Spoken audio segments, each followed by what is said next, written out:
Hey, crispy, crunchy, and nutritious. It's the Sixers Talk podcast brought to you by Wilmington University, WilMU Works, Danny Pommells, Noah Levick, our producer extraordinaire, Ben Barry. We are here at Rivers Casino taking in the sights and sounds as it is bitter cold out there. Hope you're warm and safe wherever you are checking out the podcast. And the Sixers are streaking, Noah. Not the kind you get arrested for, but maybe just as exciting, depending on how you look at it. But 3 in a row for this team. You know, they've done it in different ways, but we are coming most recently off a spectacular matchup. And I don't know if there's enough superlatives to describe the matchup between Joel Embiid and Nikola Jokic, not just because they are 2 of the most recent MVPs, but because these are big men. We don't get to see these types of matchups. Players at their prime, the leading scorer in the NBA, Nikola Jokic, and all of his varied skill sets, and a lot of respect between these 2 guys, apparently, as well, as they both admire and cherish the skill sets that they bring to the table. But it was a fun matchup to watch, and we'll start there. I mean, South Philly, Denver Nuggets, national TV. It was a good game. 78 points by each team in the first half. Yeah. Shoot, you score 78 points in the first half. It ain't winning. You know, it's something to be talked about. But what are some of your impressions specifically from last night's game? We'll get to some other stuff as well. Yeah, really entertaining. Definitely, if you like scoring, that first half was for you. Tyrese Maxey was really strong in the second quarter, and it felt like the Sixers had the upper hand a bit. And then boom, Jamal Murray buzzer-beating 3, so all even in halftime. And finally, the Sixers were able to string some stops together in the fourth quarter. Some of the classic Nick Nurse variations on defense and using Tobias Harris for much of the game on Jokic was pretty effective. He had an uncharacteristically low assist game, only 3 assists for a player who's such a brilliant passer. So I think the Sixers seemed willing to live with some of his offensive production as long as he wasn't doing that brilliant, playmaking and setting up of teammates and just having kind of freedom to play his game. But yeah, Harris even said, I don't remember ever playing a box and 1 before, and we did that for a couple of possessions in this game. They also mixed in zone and just did whatever they could against Jokic, who still piled up 25 and 19. And yeah, obviously the deserved headliner is Joel Embiid. He's back in action. He scored 41 points for a second straight game, and there doesn't really seem to be anyone in the world who can bother him, honestly, or any team. I mean, you hear coach after coach come into Philadelphia and say, it's got to be all 5 of us. It's not a one-on-one sort of deal with Embiid because he's so tough and he has so many layers to his game. And yet Embiid, yet again, really efficient and really impressive in this game as a passer. 10 assists, I believe only 3 turnovers, and just picked apart the Nuggets defense, getting wide open shots for guys who are fully capable of making them, like Tyrese Maxey. And he definitely had a little signature stretch there as well in the fourth, where it was a tie game yet again, and boom, 10 straight points. And some of the pro wrestling inspired celebration as well. Thrust the process. Exactly. Yeah. The national audience had to see that, I believe, after he made an and 1 jumper on Aaron Gordon. And it was one of those deals where really close, competitive, fun game. And then boom, Embiid flicks that switch that only he can access, and it's a Sixers victory. So, yeah, it's a shame these guys only play each other twice a season, but I think if you're a fan of the sport, you're grateful that both were healthy for this matchup, and both teams played, I think, pretty good games. Certainly, some flaws on both ends, not as many stops as either head coach would like, but just a really spectacular game, and the Sixers' best player indeed looked like the best player in the world last night. And it was sadly the end of a streak with all of the excitement and fun. Joel Embiid didn't get to double-digit rebounds, so his streak, double-digit assists, though, if you want to go with that. But I mean, that's an easy place to go. Nikola Jokic was all over the offensive boards and rebounding as well, as you mentioned his rebounding numbers. So I guess a little quid pro quo there, as Embiid didn't have the rebounding numbers, great assists. No, Jokic didn't have the assist numbers, but great rebounding. And it was very satisfying to see them going at each other on a couple possessions. One Euro step that Joel, I don't know if Jokic even has that in this game, that Euro step through the paint that Joel made right around Nikola, and the varied skill set, and just seeing him with that automatic jump shot, and whether it was Aaron Gordon or Nikola or, Michael Porter Jr. or whoever, they try to keep the hand, the distance to try to be able to get that foot back if Embiid decides to drive. But Embiid takes that hand as like, I don't know, is he offended by it almost, by the fact that, you just got, and he just rises up and splashes that jumper, and it's just so pretty and so automatic. He's the type of player that I think many fans understand how good he is, but I don't know if, casual people get the excitement that he brings to the floor every night. But just, it was fun to watch and a great matchup. And like you said, it wasn't one we get often. And Embiid also last night moved into 7th on the Sixers all-time scoring list, passing Steve Red Kerr. Do you have an idea what that list looks like? Yeah, I mean, I know who's next. Is it Cunningham's next? Yes. And I believe that's a little ways away. Although, Yes. of course, Joel Embiid scores very quickly. He already has 1,000 points this season. A little less than 2,000 behind Billy Cunningham is Joel Embiid, so he'll probably pass him this season at some point, maybe. I guess there's maybe an outside chance, yeah, but definitely Averaging 35 a game. Yeah. He's climbing up those lists. I remember even kind of noting that as something on the horizon, and then unfortunately Embiid was sidelined for 3 games with the left knee injury, but sure does not seem like his movement is hindered whatsoever. As you said, he's still doing ridiculously agile, explosive stuff in the open court, and seems to have his base firmly under him on those mid-range and long-range jump shots.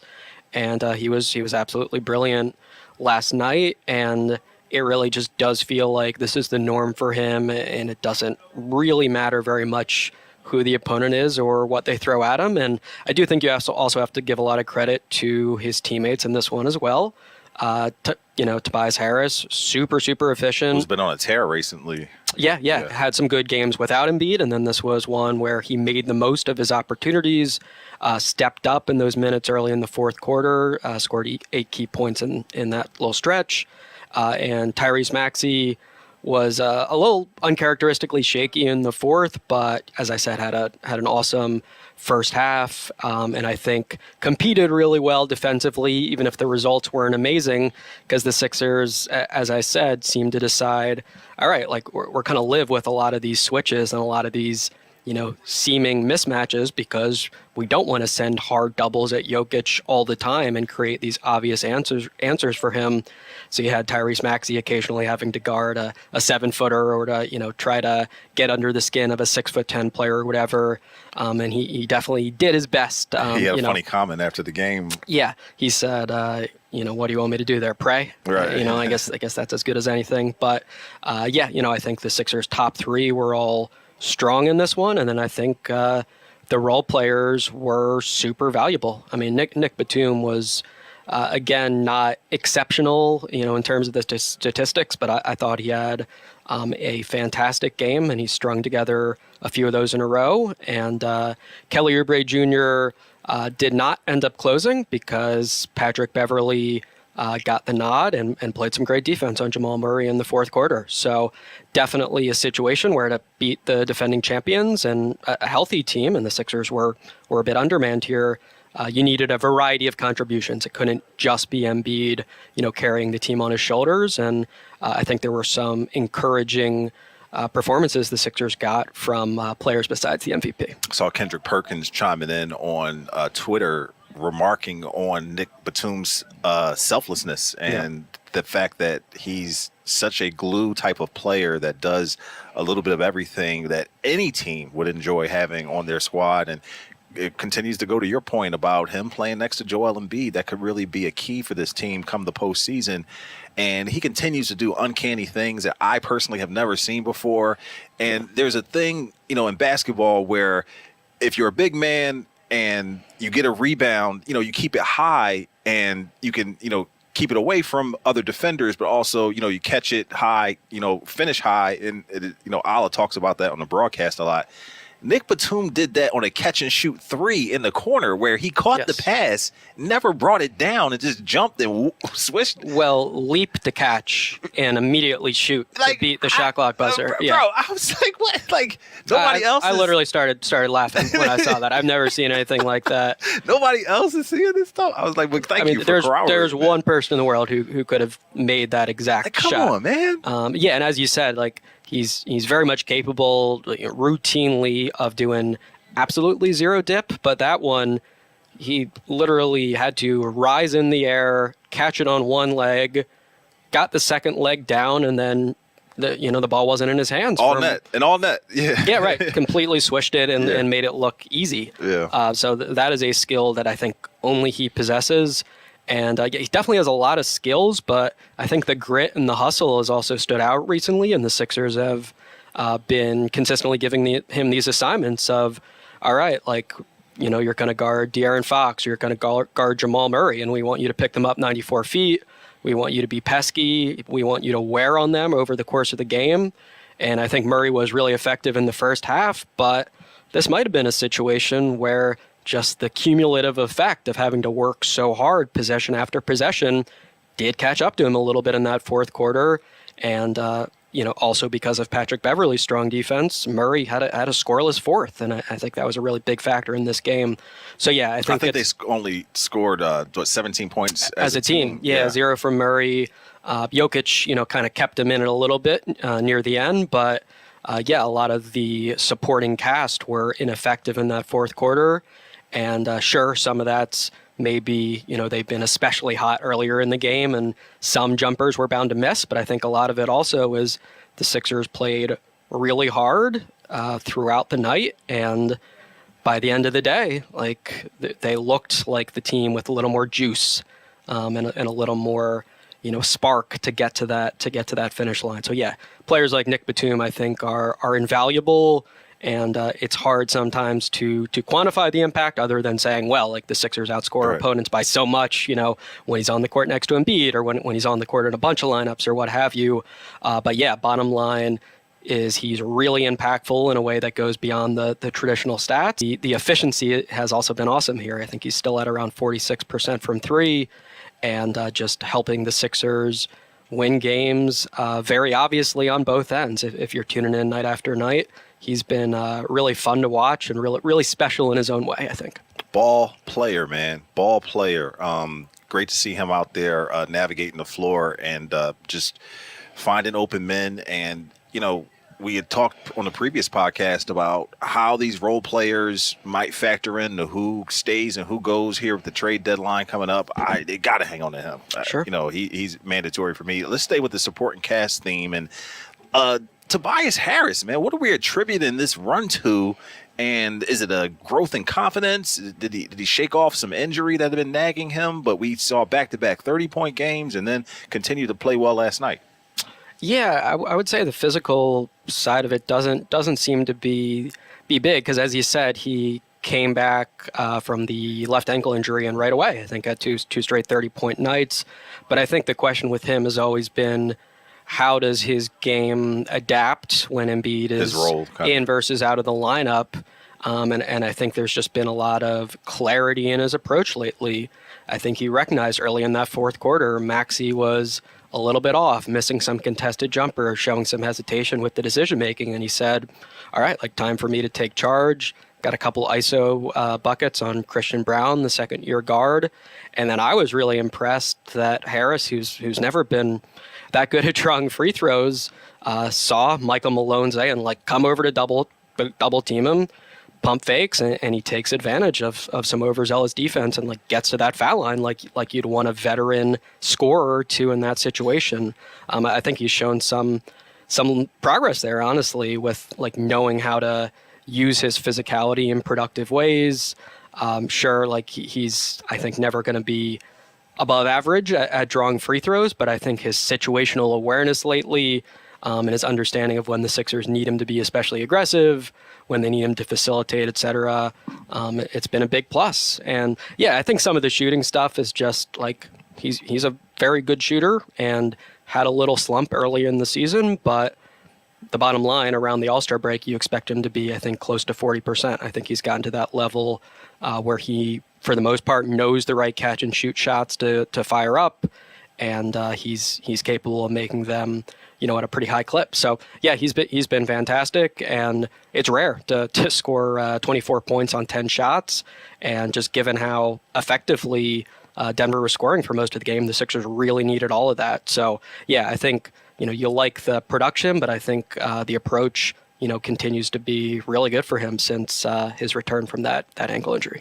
Listen, we don't want to project past, all past the second half of the season all the way to the playoffs. But this version of Tobias, man, could really help them out. Even Shaq mentioned on the broadcast, I know you weren't paying attention to that because you were at the game covering everything, Noah, but he mentioned that he had bumped into Tobias a few weeks ago, and he said he's told Tobias flat out, like, listen, I know you're playing well, and I know the team isn't doing so bad either, but whatever you're averaging, I need 5 more points a game in the playoffs. I need, you know what I'm saying? So he kind of put the challenge out there to Tobias, and I don't know if that had any effect on how he's been playing or whatever, but specifically, Shaq mentioned in Tobias by name that, they had run into each other. I thought that held some weight, and that I'm sure Tobias, took that to heart, a Hall of Famer coming up saying, I noticed some things about your game and I think you can do blah, blah, blah, blah.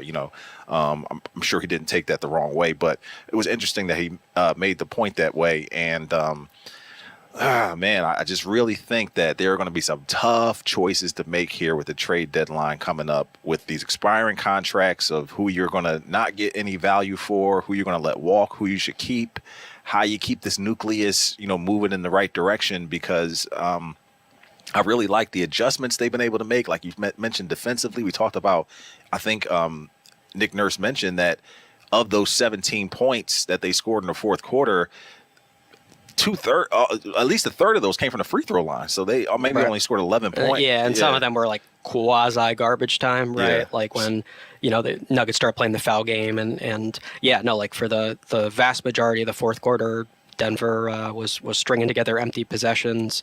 And yeah, I mean, the defense, I think, wasn't fantastic for much of the night, but I think this is definitely a plus. They gave up 78 in the first half. It wasn't good. Yeah, no, not good at all. And some of that's, Denver has great players, but, agreed. But, I think. But the adjustments, that's what good adjustments, yeah. I think good willingness from Nick Nurse to say, all right, like Kelly Oubre Jr. was playing pretty well for much of this game, but in that third quarter, he takes a couple of rushed, ill-advised shots.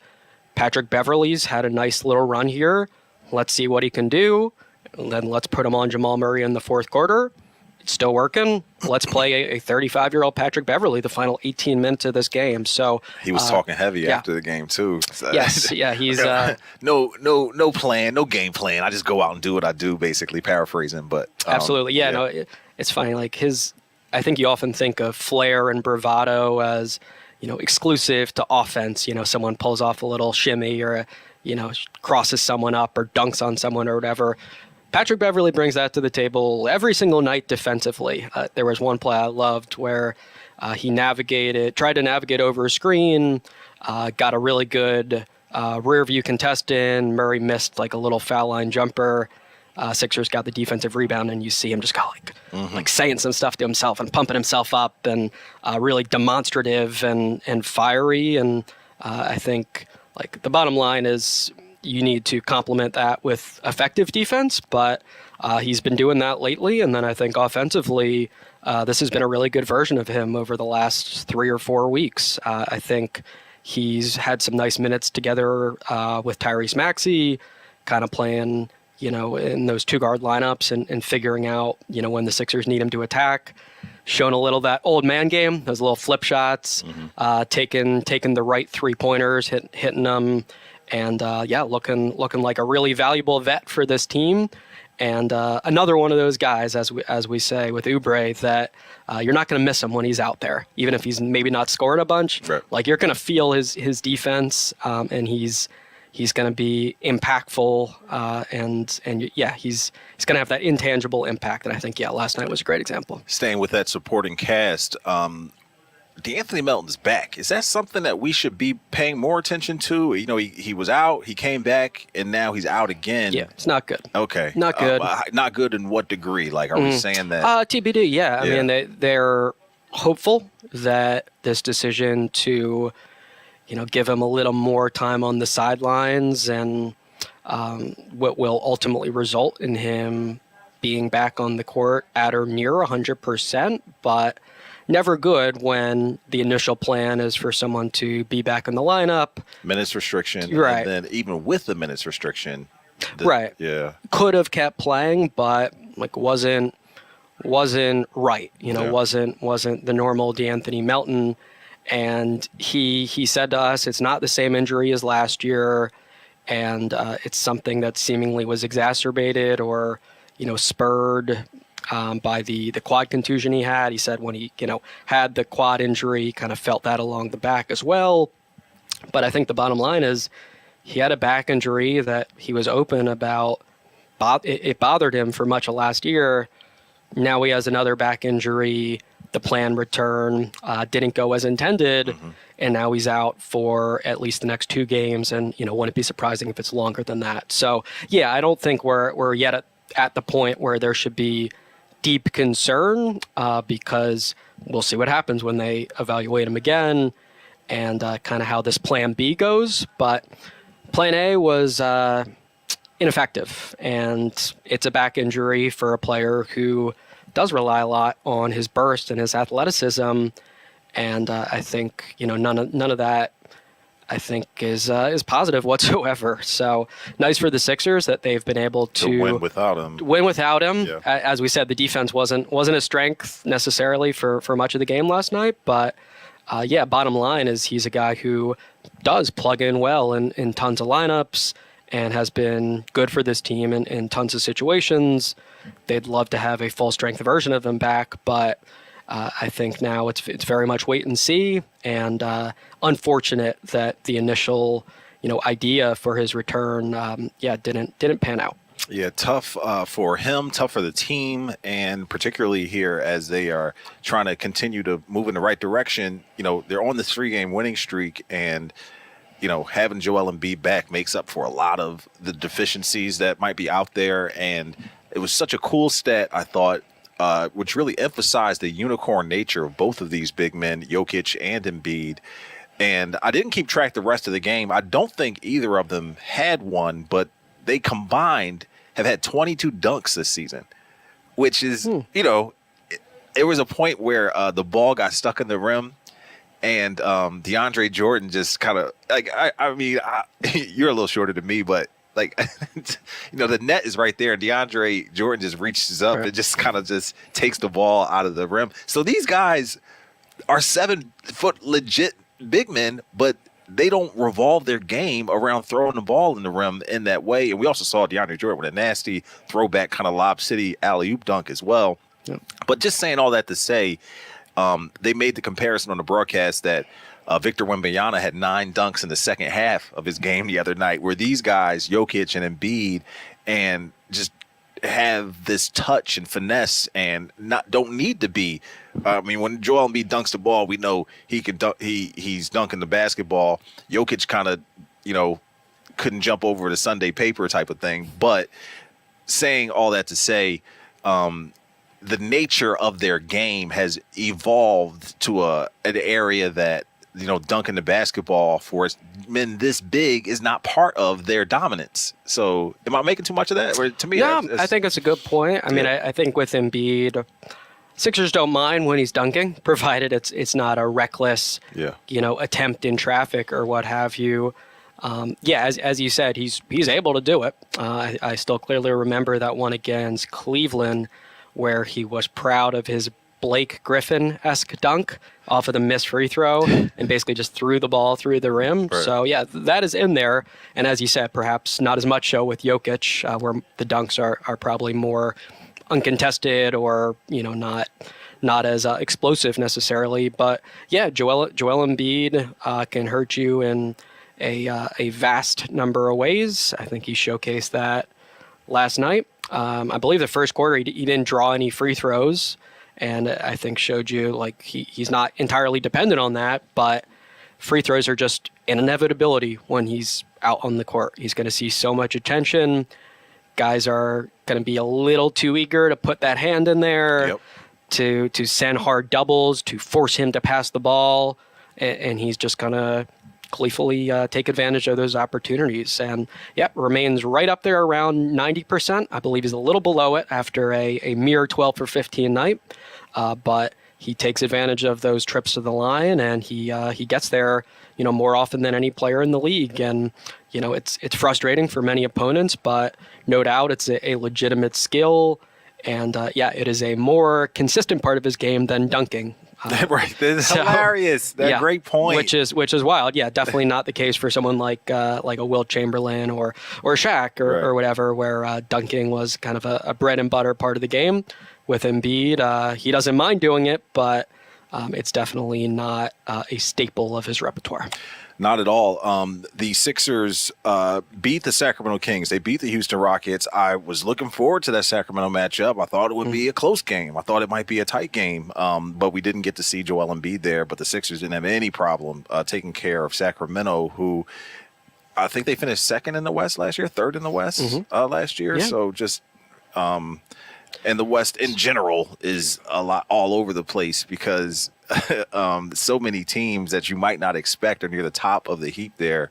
What do you make of the way the Sixers have taken care of the opponents here on this little mini homestand as they've won 3 in a row and then hit the road here against Orlando and Charlotte? Yeah, exactly what they needed to do. I mean, as we said after the loss in Atlanta, it seemed like there were a lot of positive signs from that, OT defeat, even though it was a loss. And because that was the first game after that extended practice, Nick Nurse. They had a couple of practices, that were training camp style, and Nurse was, I think, correctly disappointed and frustrated with some of the basics and some of the defensive fundamentals. And I think and also overtime game they probably should have won. I mean, we talked about that. Yeah. It was one of those where, it could have gone a couple ways. I mean, I think this has gone the right way for them, where they've built on a lot of the good ingredients from that one. And I believe the Sacramento game was Tobias Harris's most points ever as a Sixer, right? 37. Yeah. So that was another really strong performance from him. And for whatever reason, the Sixers just have had the Kings' number. I think they've beaten them like 10 times in a row, and it just feels like pretty predictable at this point that Tobias Harris is going to have a good game. The Sixers are going to have some nice contributions from the role players, and like they're going to beat the Sacramento Kings, even though this is not a bad Sacramento team.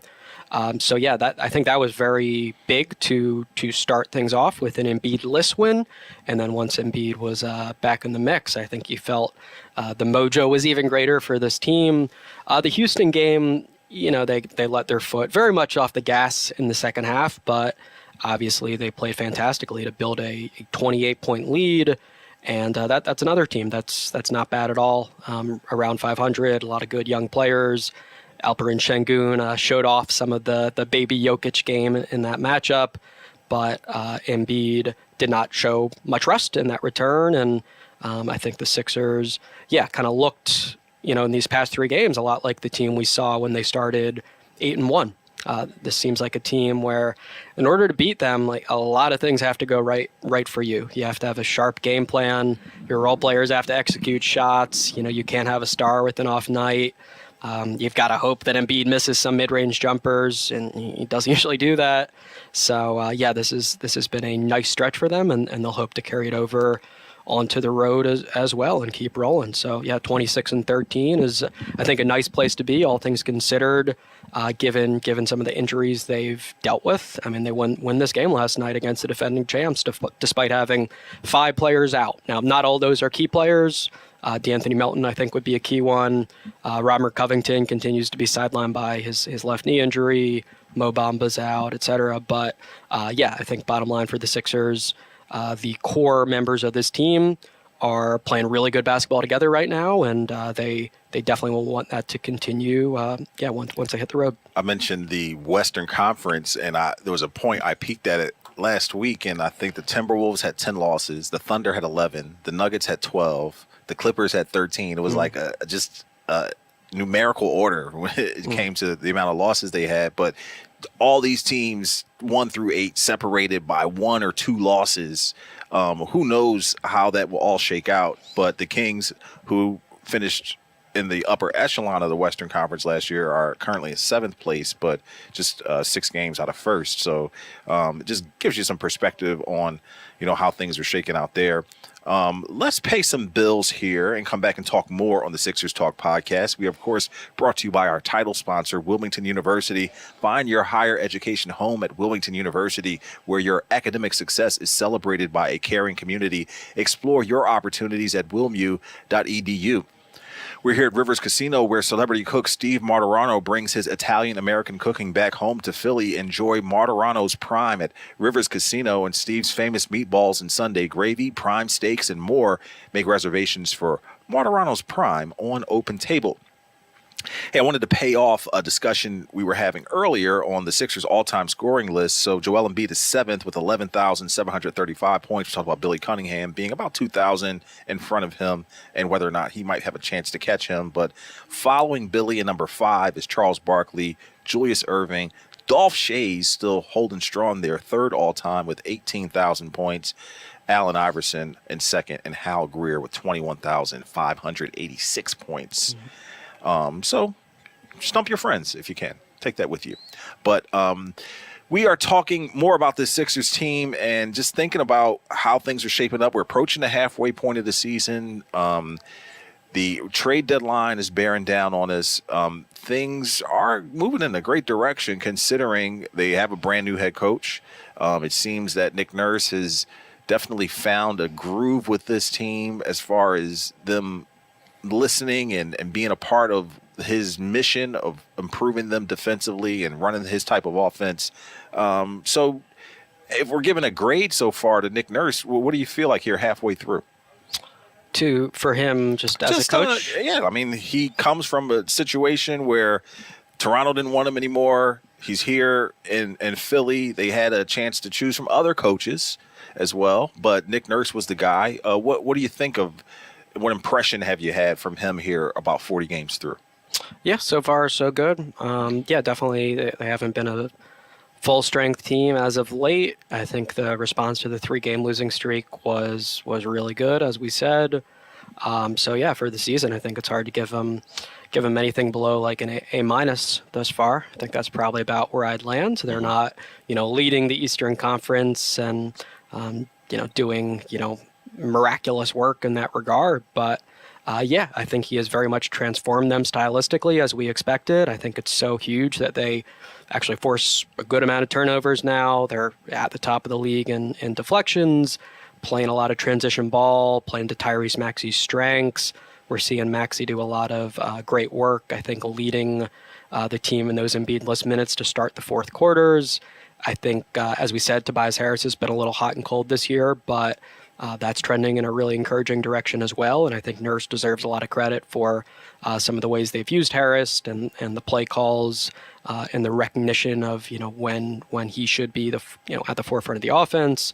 I think, the defense, Nurse certainly isn't satisfied. I do think you see blips and you see moments where they fall back into bad habits with their transition defense, or they experiment a little defensively and it doesn't work. But obviously, I think Nurse and Brian Gates, who's running that defense, have shown a really high willingness to, throw things at the wall and see what sticks. And I think last night was a nice example of, like, if you have that boldness, like, and the players are hard, playing hard and are committed and they trust the coach, like, eventually something's often going to stick. So I think all that bodes well with the postseason in mind. And by the way, Tyrese Maxey is on track for an All-Star game. That's not bad either if we're evaluating the head coach of this team. So for me, I'd probably land on an A minus, and I definitely would not have any quibbles with someone who thinks Nick Nurse has done an A or an A plus job thus far. I think that's also not a difficult case to make. Yeah, I really have enjoyed the breath of fresh air he's provided in the difference between Doc Rivers and Nick Nurse. But I don't think comparing the two will really get you anywhere. I just feel like we kind of have to be where our feet are with where Nick Nurse is with Nick Nurse, and just kind of enjoy what he brings to the team rather than trying to drag the past into the present. I want to dive off into some more, ancillary topics, things that kind of float around the perimeter. I want to end this strong Sixers discussion with the fact that Joel Embiid played in both games of this back-to-back. They're facing a back-to-back Friday and Saturday. Would you bet money that he'll play in both of those games against, inferior opponents, maybe we should say? Maybe Orlando, he plays, doesn't play Charlotte, or vice versa. What do you think there? I think it all depends on how his knee responds. Certainly, if there's anything, not positive, I do think he will sit. So as he described it, the main issue that kept him on the sidelines for those 3 games was just the swelling, kind of on and off swelling, and wanting to be sure that had fully subsided before he was back out there. They do at least have a couple days off here before the back-to-back. As we said, it's a strange stretch of the schedule. My bet would be if everything looks and feels good for him, he's going to play. I think that's always his desire. But as he also said, he and the Sixers medical folks have the long-term picture in mind. And if there's any, lingering soreness or hint of swelling or what have you, obviously it's prudent to not play him in those situations. But I think he sees it as a situation where the playoffs matter above all, but there's also I don't want to sit games for no reason. And I do think the Sixers are on the same page with that. And every absence so far, there's been a pretty clear reason for it. He had a left knee injury that was swelling, and the swelling wouldn't go away. Had a right ankle, moderate right ankle sprain that caused him to miss that road trip. Was sick, missed games for that reason. So it's unfortunate. It means he's going to keep fielding these questions about, how much do you care about the 65-game mark and, those personal milestones. Right. All NBA, MVP, stuff like that. Right. But if he is healthy, he wants to play, the Sixers aren't going to stop him from playing if he's healthy. I think that much is obvious. I think, if anything, Nick Nurse has been pretty on board with playing him when the Sixers are up 20 or 30 points, and maybe there's some room for criticism there that hasn't always been necessary. As we talked about in that Knick game, he had the left knee injury, and the Sixers kept him in that fourth quarter. It turned embarrassing. He got the milestone, but it was a sour night, and then he was ultimately out 3 games. So, that was not a good night. To piggyback on that, though, Kevin Durant was watching and decided to tweet that, it's funny that Embiid only needs 3 quarters to get what he needs to get and hit his numbers. And that is what we've seen from him, is that, they've had the fortunate opportunity to get that kind of natural, load management with him sitting out the fourth quarters. But he's on a tear right now, man. If you can get down to the arena or tune into more games and enjoy what he's bringing to the floor when he's out there, this is the time to check him out. I want to dive off a bit because I was watching the Sixers Houston game, and Boban Marjanovic was showing love to the guys, and it's always fun to see, the relationships, and him and Toby are obviously with the friendship as well as the commercial success with the goldfish commercials and all that stuff is just a great relationship, and you can see it's so natural between them. But Boban went to show some love to Pat Bev, bro. And who knows what he said in his ear, but he went to say something in Pat Bev's ear, and his hand was over Pat from his chin, to the top of his head, bro.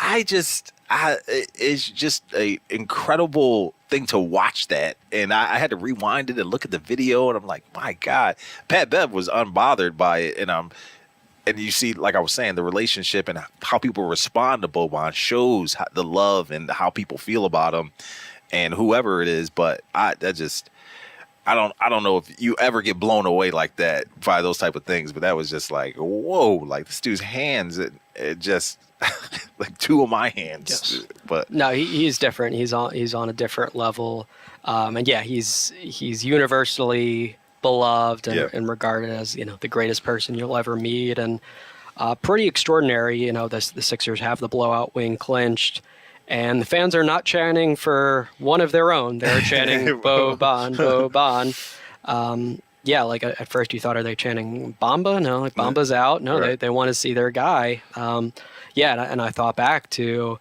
his debut, which I believe was also Tobias Harris's debut and Mike Scott's debut, and Harris got a lot of love that night, but Boban was immediately a fan favorite, and I think he had a really fun stint here. And I also remember, in that postseason, he showed he's not just a novelty. Like right. He's a guy who can play, and obviously, foot speed and defensive versatility are not strengths, but when he's on the court, he's going to score as efficiently as anyone. He's going to dunk if you give him the chance without much trouble. And cool to see him still at it and like still being a veteran presence on a team at 35 years old. And any team that he's on, everyone is absolutely going to adore him for good reason. And you can see the Bobby Toby thing. Yeah, there's a commercial aspect. There's a marketing side of it, but it's very, very sincere. Those guys became close over the years, being on the same teams, and cool to see them, get the opportunity to reconnect there. Yeah, definitely tight. They're super tight. You can see the love between the two of them, but I'm sure that had to sound like an echo in Pat Bev's ear. He's like cupping his hand around. I go, bro. I was like, what? His interactions with the league are always fascinating. Yeah, because obviously he knows everyone, and definitely Boban is not someone he's inclined to get confrontational with, but sometimes it's a little bit in jest, sometimes not so much, but you do see those little pregame chats he has, and like he's going to speak his mind, and he's going to tell you whatever he is thinking. So, Pat Bev is one of a kind, and certainly and Boban is too. I mean, Boban is too. Absolutely. Right, yeah. I think both guys fall into that category. Yeah, both still going strong at 35 years old. Nick Batum, 35 as well, and gosh, he hasn't looked like it recently, playing quite nicely after taking a little time to get his rhythm back post that hamstring injury. As you said, he looks like a veteran that the Sixers should very much want to keep through the trade deadline. And we probably should do a little footnote that a big trade has apparently gone down. Pascal Siakam. Oh, I didn't know. It happened right before we got on the podcast. Tell us what happened. He is an Indiana Pacer now. Per reporting. Who they signed?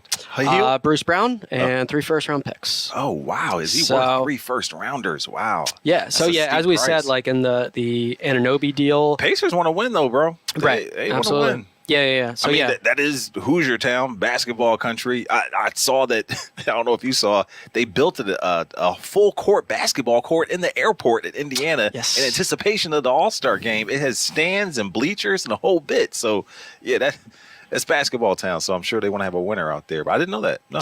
Okay. Yeah. So just as Breaking we were doing news. A little just right before our podcast, little pre-trade deadline talk. So moves are already happening. That's a theoretical name off the board or two for the Sixers, and as we've discussed, though, there's a lot to like picks. Internally, and 3 first-round picks is a pretty high asking price. Even if you do have confidence that you're going to re-sign Siakam long term and you love him as a player.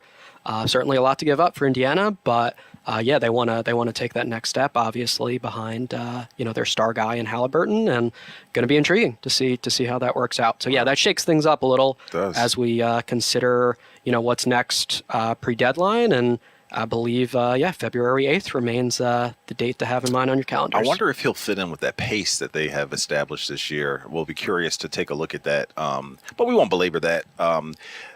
Noah, I want to dive off into something else, and this will be a sharing portion of the podcast because There's a viral clip out there of a reporter asking Tampa Bay Buccaneers head coach Todd Bowles about have you seen it? Yeah. So that the reporter is asking him about handling the weather conditions in Detroit, and it's very well thought out question and very pointed. And Detroit plays in the dome, and Todd Bowles tried to let her off easily that that question is really nonsensical. Those are my words, not his, but he let her off easy. It was definitely an embarrassing moment, I'm sure, for the reporter, because it's just a question that can go nowhere. You know what I'm saying? Have you ever been in a situation where you asked a question, you wanted to take it back as soon as it came out of your mouth, or got a little embarrassed or hot under the collar in a situation like that? I'll let you think about that because I'm catching you off guard. Oh, you already had something? I can give you something. Okay, no, I mean, I think something along those lines has happened plenty of times. Maybe not as bad as that. Right, but, right. Yeah. It's obviously tough when there's a factual issue at play. Right.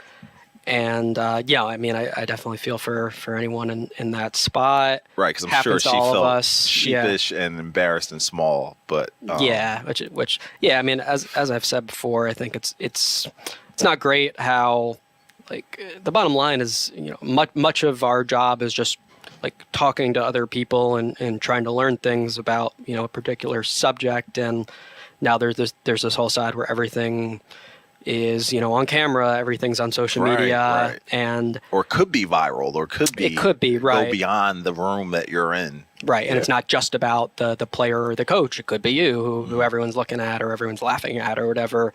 So I do remember, for me, I think it might have been like the very first time I got sent out to like sub in and cover a Sixers practice. I asked something that just in retrospect was kind of like immature or weird to Embiid. I think I said something about like did he like especially enjoy trash talking against Aaron Gordon or something. It just I definitely had an idea going in of, all right, like, this is a guy who likes having fun on the court, doesn't shy away from the verbal battle or whatever. And I think it didn't come out as I intended, because I mean it was just a strange question to ask. And I just remember I don't know if it led to everyone looking at me weird or Embiid thinking I was that's the way you felt, dumb or anything. But no, I mean, I just knew internally, I was like, that was rough. I think I was just trying to, go for it as someone new to the situation, and kind of, going in, thought it made sense as an idea, and certainly lesson learned of, ideally, you formulate that idea a little more in your head before it comes out, or find the right moment to ask it, or whatever. And there are obviously fine lines with these things, where some people are more receptive to certain types of questions. Some people, if you ask a yes or no question, you're gonna get a yes or no, and you're gonna look silly because that's the kind of question you asked. Mm-hmm. Whereas it even came to mind for me, Tobias Harris is someone, any kind of question you ask him, he's gonna be pretty agreeable to it, I think, by and large. Whereas some other folks, maybe a Patrick Beverley, like, he's not going to mind just giving you a nope and move on, and maybe you look a little silly in the eyes of the public who are seeing the interaction on camera. So definitely have sympathy for anyone who's kind of gone for a question and had everyone see it and form opinions on them that are not favorable. I definitely never have the motivation of like being in the spotlight. Right. I just want to hopefully ask stuff that do your best version of your job. Yeah, that's just like kind of help me understand the team better, the person better, the topic better, and just over time, like, give me a little better ability to accumulate knowledge or to learn about something specific that I otherwise wouldn't have volunteered to me or what have you. So it definitely stinks when that doesn't go as intended, but we've all become very comfortable, though. It's just like, all right, we move on. Like, we beat ourselves up for it maybe a little bit. I know. You got to have a short memory. I mean, I think definitely. I definitely didn't have a short memory, evidently, in that situation, which must have been like 2017. Yeah. And I'm like, boy, like, what the heck was I doing there? Like, I know there was something in mind that was reasonable, but definitely the end product was kind of ridiculous, and it would have been harsh if people laughed at me, but it also wouldn't have been unfair necessarily or a bad reaction to that. So definitely a lot of nuance to it. I think the bottom line for me is, always try to see the best in all of us, whether that's the reporter, whether that's the person being asked questions. We all have our bad moments, and hopefully we're all trying to do our best here. I think there's also, you want to be, show your worth a little bit. So the reporter's in the room and wants to ask a question to try to facilitate conversation, to try to prove their value for being there. Like, I'm there, I'm asking questions, I'm trying to engage, I'm trying to gather information or what have you. So the intent is just to, say something that could be provoking or could bring up an interesting answer or something like that. And sometimes there's like a literal assignment to ask a question that you don't really want to ask. I mean, I know I've seen that happen, and certainly people will say that, like, man, I gotta ask this or something. It's like, yes. They'll preface it by saying, listen, I gotta ask this question. Right. So just some nuances of the job. If bro, I have definitely been embarrassed by. You don't have to share if you don't want to. No. I'm going to share because I've asked you to share. So I've definitely been embarrassed by a reaction to my question, like when somebody like blows you off, or I remember asking LeBron James a question in this overtime Sacramento game, and he had his debut there, and I thought that he had ended up having 50 points, but they squandered the lead, and the Kings came back, and I was like, is any special significance while playing in Sacramento? You had your debut here, big 50-point game. He's like, no, and just moved on. And I've had situations like that, but the one that really I felt the most like the heat on me was, I've told the story before, but I was asking Allen Iverson about something that Larry Brown had said at the podium. And typical like Embiid, I also want to ask you what time you got out of the arena last night, because Embiid took forever to come to the podium. But I was like, I'm in college, and I was, gathering information. I felt like I heard something from Larry Brown, and I would ask Allen Iverson. I thought I had this big connection that I was going to make. And the way the question came out, similar to your thing, he took it as an offense of something that Larry Brown said, and he's staring me down, looking for me to clarify. And Phil Jasner from the Daily News chimed in no, I think what he's trying to say is, so he saved me in that moment. But I've definitely been in those situations where it's the intent is one thing, but the execution is totally different. Absolutely. Yeah. I mean, I know I've tried to look at it more as just give a really honest self-assessment, and sometimes you ask a fair or solid question and someone's just in a bad mood, or they're kind of prickly, or they're kind of stubborn, or they don't love that you're asking about a valid subject that's not necessarily positive. So I've definitely gotten much better at, all right, they didn't want to go there. I didn't do anything wrong. Next play. Ron Artest did that to me when the Kings, I worked in Sacramento, so everybody keeps hearing me reference the Kings, but it was their last shoot around before their last game. I think I mentioned this to you. Yeah. And I was like, oh, Ron, can I get a couple questions? He's like, F no! And just screamed it and went to the locker room okay. All right. Right. Trying to do my job. Right, exactly. I just got to wear it. Welcome to being a reporter, right? Absolutely. Yeah. And for me, I try to be really intentional about, I'm not looking for a gotcha question. Yeah. I'm not looking to paint you in a bad, unfair light, or looking for a really narrow angle or what have you. I'm really just looking to learn more and hoping you can give me some insight here, or you can be helpful in enhancing my understanding of what's going on. So I think, coming at it from that lens, hopefully there's a decreased likelihood of you being seen as, the bad guy, or being seen as someone who's asking something absurd or something offensive or what have you. But no, you're never going to have 100% hit rate as far as everything being received well or being received as you intended. And we're not trying to be the story. We're trying to cover the story. So Jameis Winston a few weeks ago, they did the fake take a knee and scored a touchdown. And in the interview in the locker room, Jameis ends up asking the reporter, like, well, so what do you think? Like, I want to hear what you have to say. Yep. You know what I'm saying? So I've had that once or twice, and you try to do your best to be like, well, it's not about me. Right. And I'm not trying to create acrimony. I'm not trying to make it like a one-on-one type of thing. I'm just trying to get an answer to a question. You know what I'm saying? Yeah, definitely. Nick Nurse is intense, but he has not, I think, gotten in any major spats with Philly reporters yet. I mean, Doc Rivers has. Doc Rivers, there are a few memories, yeah. I mean, even with Nick Nurse, like during that stretch where, the Sixers were playing badly, lost those couple games at home. I asked him about Tyrese Maxey, without Embiid, faced a box and one, been facing more blitzing. What Maxey can learn from those experiences, essentially. And Nick Nurse was in a bad mood. He was angry at his team. He gave me a short answer. He basically said he's focusing on like the basics as opposed to, some of the, more high level stuff with, how they want their offense to adapt to Maxey seeing a box and one or seeing a blitz or whatever. So I didn't do anything wrong there. Nick Nurse is usually really receptive to whatever you throw at him. He wasn't on that day. It is what it is.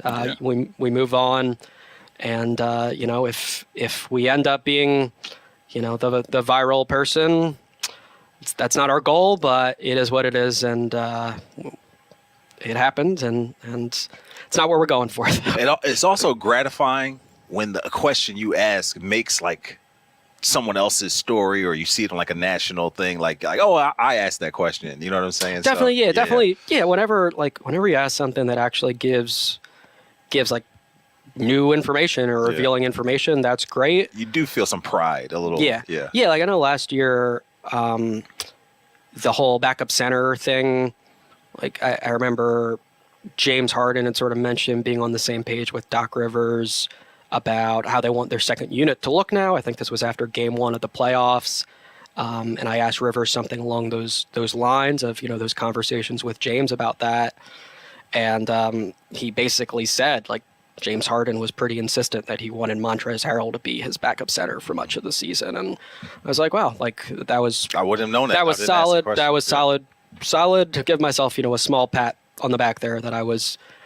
paying attention throughout the season, being observant to what Harden said, after game one, and knew how to frame things to Rivers such that he gave this, pretty interesting, pretty revealing information about Harden having a lot to say on the guys who were on the court with him, and him for much of the year having a preference of Montrezl Harrell over Paul Reed. So yeah, like anyone, you have your hits and your misses, and you hope the process is as good as possible. You self-evaluate, and you always... seek to improve, and I guess the viral part of it is a reality, and we all have to deal with it. Kind of where we are right now. Yep. Yeah, just a little sneak peek inside the job, and hope that reporter recovers as she should from that question, Todd Bowles. But Noah, the website is active and full of information. What's going on NBCSportsPhiladelphia.com? Yeah, so we had our instant observations after the game last night, and then a story as well this morning. Going into a little more depth on some of those role players who I think were sneakily valuable last night, among them Nicholas Batum and Patrick Beverley as well. So putting a little more of a spotlight on those guys. And Sixers had a day off today after their back-to-back, but we'll be back at it presumably at practice tomorrow, so we'll have coverage from there. We will be back at it next week. I believe the Sixers play on Monday and Thursday, so we have like a Tuesday, Wednesday window of doing a podcast, so we will bring you as much information as we possibly can after these next three games. For Noah Levick and Ben Berry, I'm Danny Pommells. This has been the Sixers Talk Podcast brought to you by Wilmington University. Wilmue Works. We'll see you next time.